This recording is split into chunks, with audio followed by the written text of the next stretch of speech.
Hello everyone, I'm Andrea Ritter and welcome back to the Summit Spotlight. Today we have Roy Crawford, our fabulous superintendent. And thanks for having me. It's a pleasure to be here. Wonderful to have you.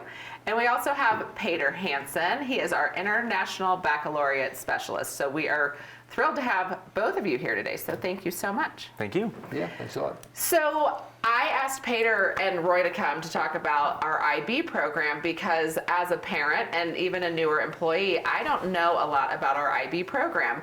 And so I figured maybe if I don't know a ton about it, there's other people out there that would love to know because we've really reinvigorated and recommitted to our IB program in the district.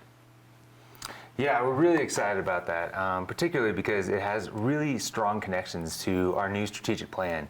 You know, students really said that they want to be globally aware, courageous, curious, prepared, and growth-oriented. And those are things that really are connected to the IB or International Baccalaureate program. So we're really excited to be recommitting to that this year. All three of our programs, we have three different programs in the district, and we've been an IB district, and we've had these IB programs for well over 10, 11 years now. We have three different types of programs that really align well to this district strategic plan. And I think, Peter, in actuality, the MYP may go back 20 years to 2002, 2003, because when I was in superintendent schools in Manitou Springs, one of my colleagues worked here, had come from Manitou Springs, and he talked about the MYP program. He was an assistant principal at the middle school, so it goes back almost 2 decades. Yeah. Yeah, we definitely have a really long legacy with this program, and we are one of not too many, I think 3 or 4 full international baccalaureate districts in the nation. It's something that we really have held a lot of pride in, and it does a lot of great things for our students. And I think I know, around Colorado, there are a lot of IB schools, and oftentimes they're schools within a school. They'll have a separate, at Palmer High School, for example, in Colorado Springs, a separate IB program within Palmer High School. Or in the Academy District, they have a separate IB campus within there. But I think we're pretty unique when all of our schools and all of our kids are directly engaged in the IB. Yeah, well, I'm really excited to be here talking about what does that actually mean for the students of Summit County and for our kids at all levels. Yes, so going back, what is IB? What sort of tracks are kids on in the elementary and middle school that really are, as you said, it's setting us apart. We have a long legacy, and it's really what is IB and why is it so amazing? Yeah, it's a great question. The International Baccalaureate is a worldwide organization that really challenges teachers and challenges schools to look at the whole child, to look at them as leaders of learning at all levels, to look at them and help them develop into inquiring, knowledgeable, and caring young people who are active, compassionate, and lifelong learners. And those are pretty big tasks for schools. That's not really the way that traditional school, I think, has approached primarily elementary and middle school education. And so the International Baccalaureate is, when you become an International Baccalaureate school, you are committed to creating a school that brings out sort of the best in all of a student. They don't just think about academic knowledge. We design lesson plans, we design environments, we design cultures in a way that helps students really recognize that school isn't just about learning. It's about action, it's about love of learning, it's about the drive of learning, and it's about understanding global context. It's about understanding where a student's place is in the world and how they can be active and global citizens, which I think is really neat. But it also takes a different approach to education, and that's what we find the value is in being IB schools, is we subscribe to that because our kids want that. And so it takes a different approach to education. So that's really what being an IB school means, is committing to a different way of teaching and a different way of learning that brings out the whole student. Not just academic knowledge, but how do we use academic knowledge, and how do we understand ourselves as learners and as community members and as global citizens. And I would say, Peter, my first experience with the IB, in particular the PYP, was back in 2001 when I became the head of school at the Bonn International School in Germany. and they were a PYP school. And so I had to get up to speed pretty quickly. And what really resonated with me in the program, and what parents internationally really embraced, was the notion of inquiry, where students, in a PYP program, well, in all of the IB programs, it changes the relationship, the learning relationship of the teacher and the student, where the teacher is not necessarily, doesn't dispense knowledge. The teacher doesn't drive the show. The teacher works with children to own the learning, for children to help develop the learning, with children to help develop the critical questions they're going to answer and they're going to research. The children understand how they're going to be assessed, what that looks like, what excellence looks like, and so on. So it really empowers students to take responsibility and ownership in their own learning, which is just really critical. And you mentioned our strategic plan. If our kids are self-sufficient learners, if they can ask critical questions, if they can do research, if they can create their own product, that's pretty powerful stuff as a lifelong global citizen.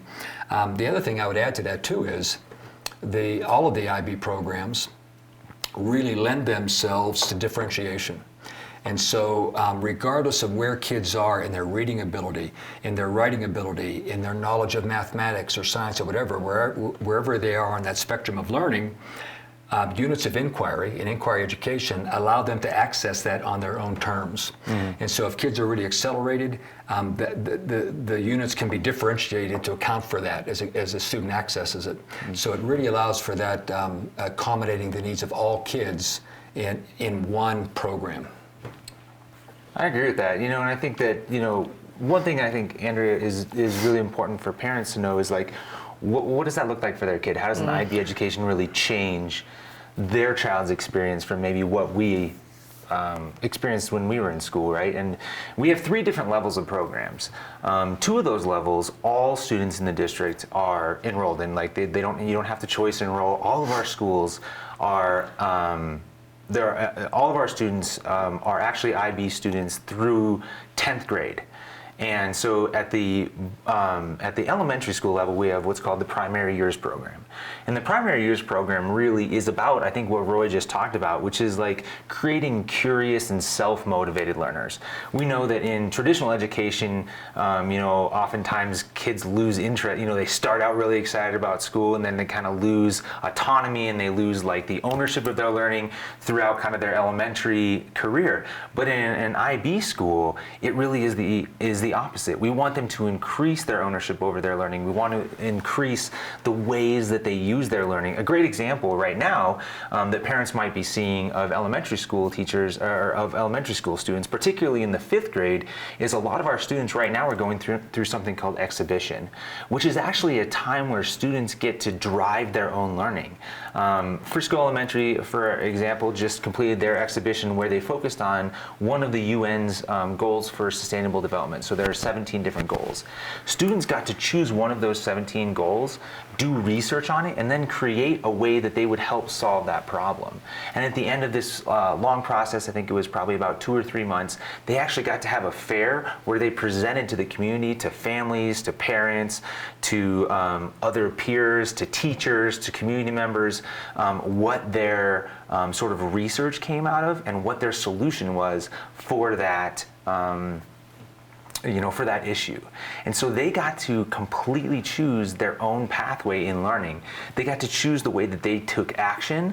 And that's something that as a 5th grader, it's important for our students to know that they are learning things that are meaningful and that they can drive their own learning.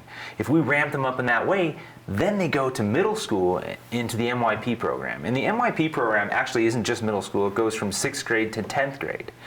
And really the focus of the MYP program, or the middle years program, which all students are a part of, 6th grade to 10th grade, is really expanding that learning beyond classrooms. So they, for example, they take design courses where they learn how to apply the knowledge that they learn in content-specific areas to designing for action. They focus on really how does their knowledge, their internal knowledge, or the things that they're learning in school apply beyond school walls. And then at the end of the 10th grade, grade, they actually get to do something called a personal project where, again, they get to drive their own learning. I got to interview some students that were ending the MYP program, and they did things like learn German. They taught themselves how to weld. They examined composting in multiple situations. So again, we get like these kids who are empowered as learners, and they're understanding like, knowledge is not just like for college. It's not just for your adulthood, it's for now. Like the learning that we do now with kids is applicable now, and we get to see them own that learning. And I think that's something that's real powerful, at least reflecting on my own experience. I didn't have the opportunity to have these kind of marquee moments where I got to drive my learning. I think it is. I love the word powerful. I think that you are both like right on point with this, because as I think about it, you know, I feel like kids are so much more evolved, and they're so bright just as we're going through time. Like just they're brilliant. And so this program really feels like in great alignment with just helping kids to become more of who they are and to figure out like how they want to make a powerful and beautiful impact on the world. So I love it. I think it's so great, and I really appreciate you sharing, because, you know, as I said, as a parent, like, you know, my kids are in school, and I have not really put two and two together. And I think that just knowing that this is the way that kids are learning is a great way to help to foster that, not only at school, but in the home, and giving them more opportunity to grow and change and evolve and take charge of their lives, you know, even in these early years. So I think it's really cool. Well, I was, you mentioned the Frisco exhibition last week, and there was one young man there, fifth graders obviously, and on a personal note, I walked over and I asked him to explain. He had created a device, a sailboat is what it was, to when there are oil spills, to skim the crude oil off, and it was a pretty complex system. So I just quizzed him about what research he had done, how he reached the conclusions that he did, and so on. And he was very articulate, looked me in the eye and talked to me and answered my questions. And off to the left were a man and a woman watching, obviously his parents. And you could see that they were so proud of him for the work he had done, the way he was able to express himself, the way he was able to talk to an adult about the work that he had done. And I walked away, and I was assuming they were his parents. I walked away, and they went over and hugged him. Aww. And it was just a powerful moment, you know, as they shared in his success and shared in his learning. That is great. So we will have Peder come back and just share more and more as we continue with just expanding our IB program, as I feel like, which is happening in the alignment and the intersections with our strategic plan, which are, you know, we're right on target. So we're just going to be sharing more and more with everyone, and we're really excited. And you have a new website coming, which is really going to help give more information and help guide families who want to get more involved with this part of their children's journey. So yeah, one of the commitments we've really made is to be more comprehensive in our messaging, right? Because the MYP and PYP programs are something that students are always a part of.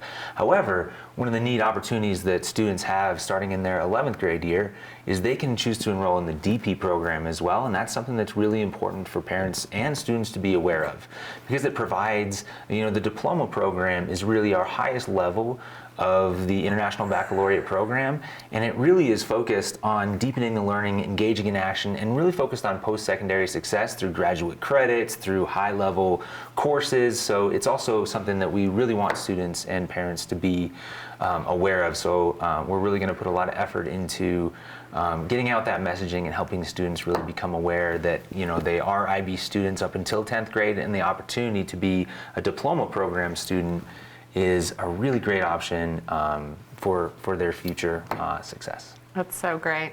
Thank you both. Appreciate you. This has been awesome. Thank you. Thanks for having us. Thank you. Wonderful.